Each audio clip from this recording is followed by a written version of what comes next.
All right. Welcome back to the deep dive.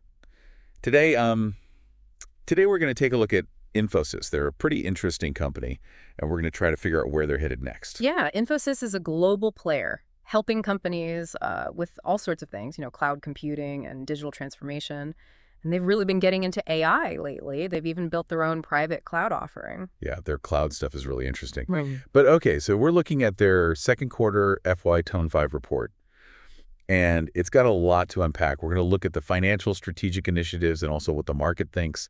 So if you want to stay on top of all this and make good investment decisions, be sure to like and subscribe. You won't regret it. Definitely. And one of the things that caught my eye was the employee compensation increase. They announced a two-phase increase, which is especially interesting Yeah, because, I know. I saw that, and I was like, what's going on here? They've been streamlining their workforce for like 6 quarters, and now they're adding headcount and increasing salaries. What's the strategy? well, it really shows you the state of the tech industry right now. It's so competitive to find good people. And they're making it clear that they want to keep their employees. Yeah, it makes you wonder if everyone else is going to have to do the same thing. Yeah. But how does this affect their bottom line? They've always been known for running things very efficiently. I mean, their operating margin is 21.1%, and the utilization rate is 85.9%.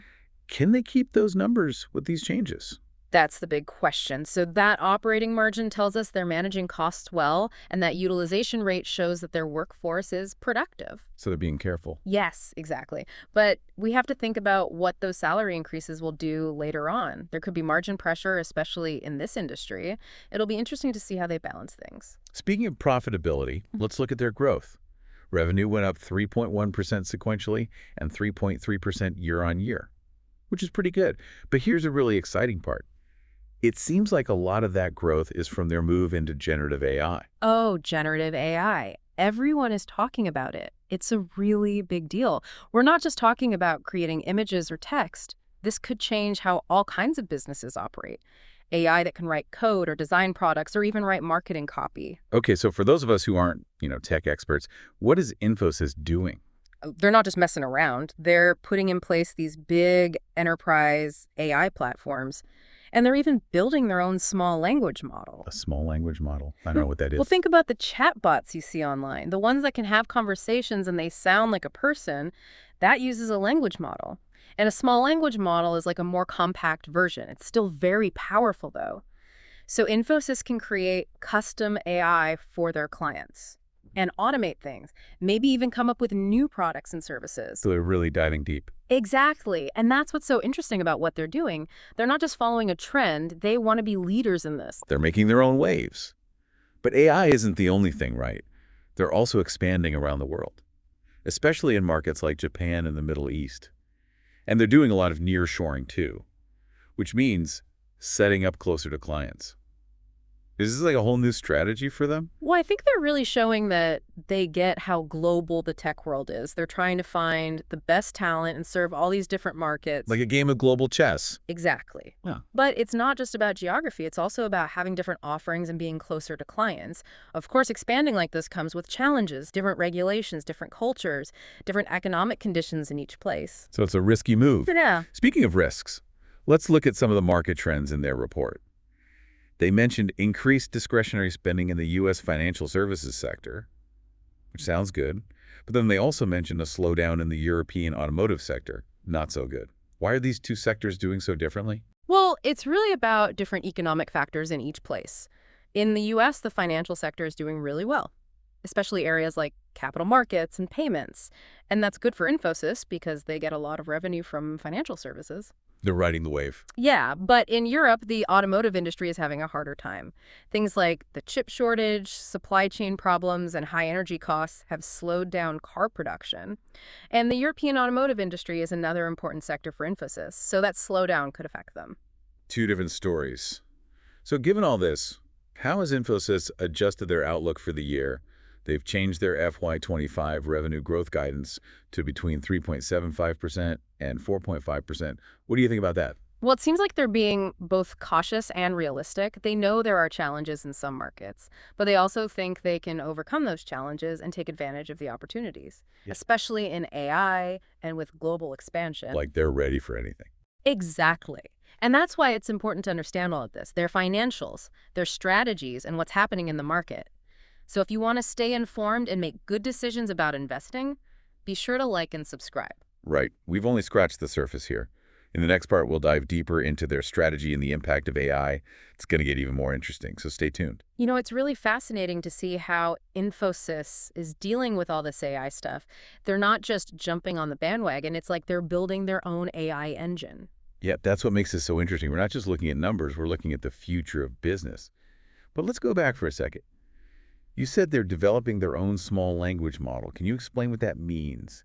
And why is that a big deal? Why not just use something like ChatGPT? That's a really good question.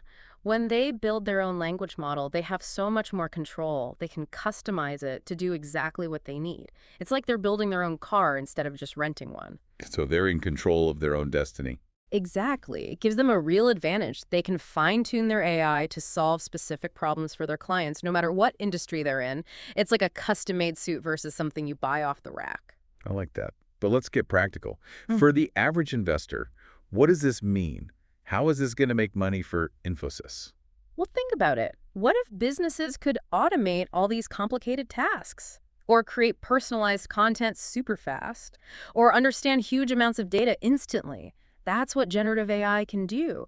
And Infosys is getting ready to provide those solutions. So they're creating tools to make businesses better. Exactly. More efficient, more creative, more competitive. And that means more revenue for Infosys. They can license their AI platforms, create custom solutions, even come up with whole new products. It's like a whole AI ecosystem. Yeah, that's a good way to put it. And it has huge potential to grow. But we have to remember that Infosys is a public company. Investors are watching them closely. That's right. Potential is great, but investors want to see results. What are the analysts saying? Well, one of the big questions is about how they'll make money from all this. How fast can they turn this AI investment into real revenue growth? And what will the profit margins be? Those are the things investors want to know. They want to know if it's going to pay off. Yeah, exactly. But we have to be patient. Generative AI is still pretty new. It's going to take time to figure out how to make it really profitable. So we have to wait and see. In a way, yes. But Infosys has a good track record. They usually meet their financial goals, and their leaders seem to have a clear vision. That's good to see. So there's risk, but also a lot of potential. Exactly. That's what makes Infosys so interesting. They're not afraid to take risks and try new things. For investors who are okay with a little uncertainty, it could be a good opportunity. High risk, high reward. But we can't forget about those other things we talked about. Global expansion market trends and the salary increases. How do those fit in? Well, it's all connected. Expanding globally gives them access to new markets and new talent, which they need for their AI plans. It's like they're building a network of innovation centers around the world. Yeah. Exactly. And the salary increases, even though they might affect margins in the short term, they're also an investment in their people. You can't do this kind of AI work without the best people. They're playing the long game. That's right. Investing in people, expanding strategically, and betting on new technology, that's what makes them different. They're not just trying to make a quick profit, they're building something for the future.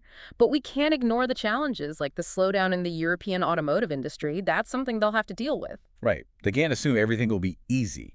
They have to adapt to each market and build trust. Absolutely. And that's where their experience and their focus on clients really helps. They know how to work in different markets and create solutions for specific needs. That's going to be really important. So it's a balancing act. Managing risks, finding opportunities, and sticking to their values. But, all this analysis is only useful if it helps you, the viewer. That's right. That's why we're doing this. We want to help you understand Infosys and decide if it's the right investment for you. And speaking of making good decisions, if you haven't already hit that like button and subscribe to the channel, we're diving deep into business and finance to help you navigate the market. Absolutely. We want to help you understand all this and find the best opportunities. Now, as we go into the last part of our deep dive, I want to leave you with a question. Thinking about everything we've talked about, the financials, the AI, the global expansion, the market trends, what do you think is the biggest opportunity or the biggest challenge for Infosys in the next few years? We'll be back in a minute to wrap things up. All right, welcome back to the deep dive. We've been through a lot with Infosys, their financials, their AI plans, the global strategy. It's time to come back up to the surface and see what we've found. What does all this mean for you, the investor? Yeah, it can be a lot to take in all this information, but that's what we're here for, to help you understand it all and see the big picture. Exactly. So let's get right to it. If you're thinking about investing in Infosys, what's the takeaway? Well, one of the most impressive things is how much they're embracing change. They're not just sitting back and watching things happen. They're putting a lot of effort into things like AI, which could really put them ahead of the game. Yeah, they're not just riding the wave, they're building their own surfboard. I like that. They're not afraid to try new things, and that's so important in this industry. You have to be able to adapt. And Infosys seems to get that. But it's not just about the future, right? They're doing well right now, too. Good margins, consistent growth. Those are the things investors want to see. And they're taking care of their employees with those salary increases. Yeah, those are all great signs. A company that's doing well financially, that's looking ahead, and that values its people, that's a pretty good combination. But of course, no investment is perfect. Every rose has its thorn. We talked about the slowdown in some markets and the pressure on margins. Right. Those are things to keep in mind. The global economy is always changing. And some industries, like we said, the European automotive industry are having a tough time. Infosys can't completely avoid those things. So how do we put it all together? How do we balance the good with the bad?